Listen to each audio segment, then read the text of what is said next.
Exception handling, அதாவது எரர்ஸை எப்படி handle பண்ணணும், நம்மளுடைய ப்ரோக்ராமில் இருக்கிற எரரை எப்படி ஹேண்டில் பண்ணுறதுன்றதை பற்றி பார்க்கலாம். அதில் மெயினாக வந்து ஒரு 4 கீவேர்ட் இருக்குது.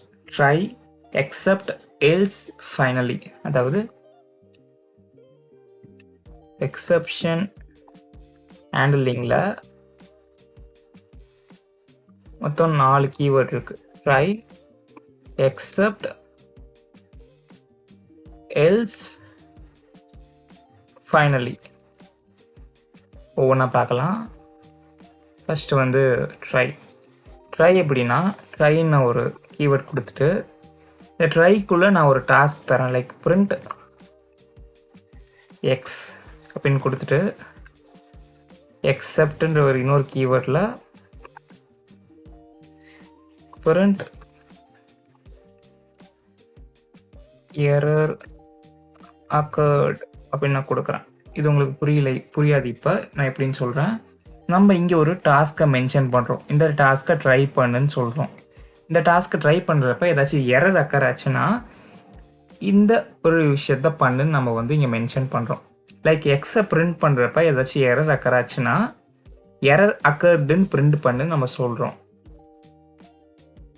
இப்போ நான் இதை ரன் பண்ணுறேன். பாருங்கள், நமக்கு எந்த விதமான எரரும் நார்மலான எரர்ஸ் காட்டாமல் வெறும் இந்த எரர் அக்கர்டுன்னு வருது. ஏன்னா எக்ஸை நம்ம இங்கே டிஃபைனே பண்ணல. பார்த்தீங்கன்னா எக்ஸ் இஸ் நாட் டிஃபைன்டுன்னு வருது. நான் இப்போ இதை மொத்தமாக தூக்கிட்டு பிரிண்ட் எக்ஸ்ன்னு கொடுத்துட்டு நான் இப்போ ரன் பண்ணுறேன். பாருங்கள், trace back most recent call print x is not டிஃபைன்டுன்னு வருது. இப்போ நமக்கு இது பார்க்குறப்ப ஒரு 4-5 கோட் நம்ம வந்து ஒரு 10-15 ப்ரோக்ராம் பண்ணதுக்கப்புறம் நமக்கு இது வந்து ஒரு சாதா எரராக இருக்கும். பட் ஒரு பிகினருக்கு இல்லைன்னா ஒரு புதுசாக பார்க்குறவங்களுக்கு இந்த எரர் வந்து புரியாது அவ்வளோ சீக்கிரத்தில். அவங்களுக்கு புரிகிற வகையிலையும் நமக்கு வந்து ஈஸியாக வந்து அண்டர்ஸ்டாண்ட் பண்ணுற மாதிரியும் இருக்கிறதுக்காக தான் இந்த எரர் ஹேண்ட்லிங் கான்செப்டே வந்துருச்சு.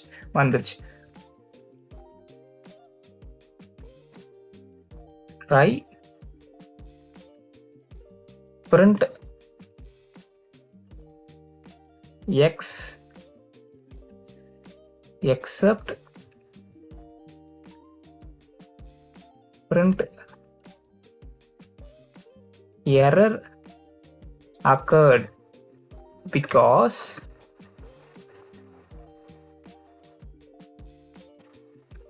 variable is not assigned value நம்ம கொடுத்துட்டு இப்போ ரன் பண்ணால் பாருங்கள், error occurred because the variable is not assigned valueன்னு நமக்கு புரிகிற லாங்குவேஜில் நம்ம இந்த எரரை வந்து பார்க்குறோம். இதில் வந்து இன்னொரு வகையிலையும் நம்ம வந்து பண்ணலாம். எப்படின்னா, இப்போ இது வந்து நார்மலாக எல்லா எரருக்குமே இந்த மாதிரி நமக்கு வரும். எனக்கு வந்து ஒரு குறிப்பிட்ட எரருக்கு இந்த மாதிரி வரணும். லைக் வந்து accept name error,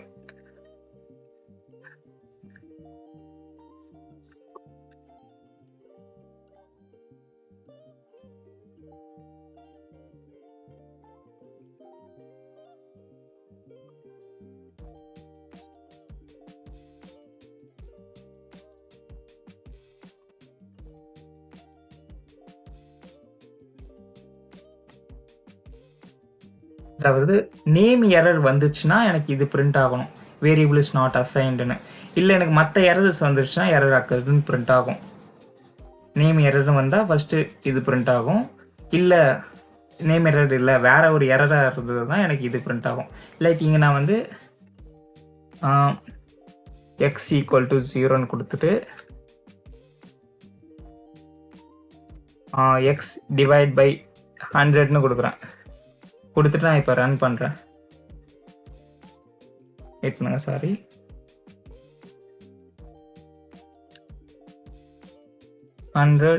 divide by எக்ஸ்ன்னு கொடுக்குறேன். எரர் அக்கர்டுன்னு வந்துச்சு. ஏன்னா இது நம்மளால வந்து 0 வச்சு எந்த நம்பரையும் டிவைட் பண்ண முடியாது, எரர் அடிக்கும். ஸோ நேம் எரர் கிடையாது. ஸோ மற்ற எரராக இருந்ததுன்னா இந்த டாஸ்க் பண்ணணும்னா நம்ம வந்து சொல்லியிருக்கோம். ஸோ நமக்கு எரர் வந்து அக்கர்டுன்னு நமக்கு இங்கே பிரிண்ட் ஆயிடுச்சு. இதுவே இது நேம் எரராக இருந்ததுன்னா இது பிரிண்ட் ஆகும். இந்த ஒரு ஆப்ரேஷன் பிரிண்ட் ஆகும். இல்லை இந்த நேம் எரர் இல்லை மற்ற ஒரு எரராக இருக்குதுன்னா நமக்கு இது பிரிண்ட் ஆகும். நேம் எரர் மட்டும் இல்லை, நிறைய எரர்ஸ் இருக்குது.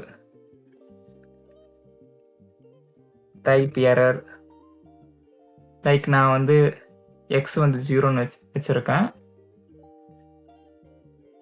சாரி, எக்ஸ் வந்து ஹலோன்னு வச்சிருக்கேன்.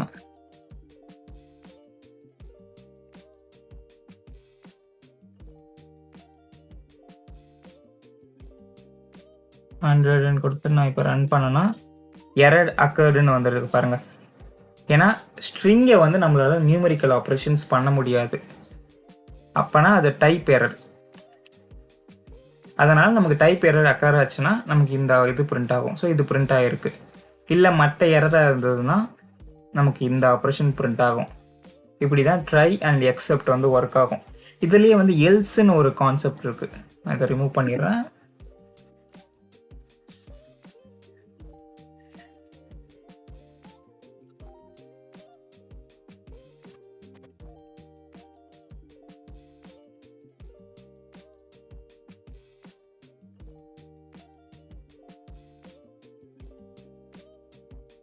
எல்ஸ் எப்படி ஒர்க் ஆகும்னா,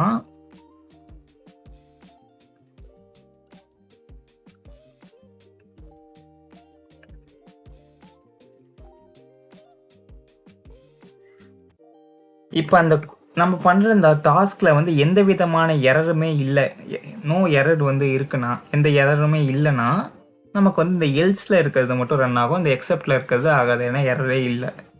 இல்லை எரர் இருக்குன்னா இது ரன் ஆகாது. இப்போ நான் பிரிண்ட் ஹலோன்னு கொடுக்குறேன் பாருங்க, ஹலோ பிரிண்ட் ஆயிடுச்சு. அதில் எந்த எரருமே கிடையாதுனால நோ எரர்னு பிரிண்ட் ஆயிருக்கு. இதுதான் எல்ஸோடைய ஃபங்க்ஷனாலிட்டி. இதுலேயே வந்து ஃபைனலின்னு ஒன்று இருக்குது. ஃபைனலி எப்படின்னா, எரர் அக்கர் ஆச்சுனாலும் ஆலனாலும் நமக்கு இந்த ஒரு ஆப்ரேஷன் வரும். அதாவது ஃபினிஷ்டு நான் கொடுக்குறேன். இங்கே நான் ஒரு எரர் கொண்டு வரேன். இப்போ நான் ரன் பண்ணுறேன் பாருங்கள், நமக்கு எக்ஸ் பிரிண்ட் பண்ணுறோம், எக்ஸ் டிஃபைன் ஆகலை, ஒரு எரர் அடிக்கும். நமக்கு இந்த எக்ஸப்டில் இருக்கிற இந்த ஆப்ரேஷன் ஃபஸ்ட்டு ரன் ஆகுது, அதுக்கப்புறம் ஃபைனலியில் இருக்கிற ஆப்ரேஷன் ரன் ஆகுது. இதுவே நான் இங்கே எரர் கொடுக்காம ஹலோன்னு நான் கொடுக்குறேன், ஹலோன்னு ஒரு நார்மலான எரர் இல்லாத ஒரு ஃபங்க்ஷன் கொடுக்குறேன். அப்போவும் பாருங்கள் இது ரன் ஆகும். எரர் இருந்தாலும் இல்லைனாலும் இந்த ஃபங்க்ஷனாலிட்டி இருக்கும், ஆப்ரேஷன்ஸ் வந்து ரன் ஆகும். அடுத்து வந்து பார்க்க போகிற இது வந்து எப்படி நம்ம வந்து எரரை வந்து ரைஸ் பண்ணுறது அப்படின்றத பற்றி பார்க்கலாம். இப்போ நான் எக்ஸ்ன்னு ஒரு வேரியபிளில் -1 கொடுக்குறேன். இஃப் எக்ஸ் வந்து 0 விட கம்மியாக இருக்குன்னா நான் ஒரு எரரை வந்து ரைஸ் பண்ணுறேன், ஒரு எக்ஸப்ஷனை ரைஸ் பண்ணுறேன். No value should be less than 0 அப்படின்னு கொடுத்துட்டு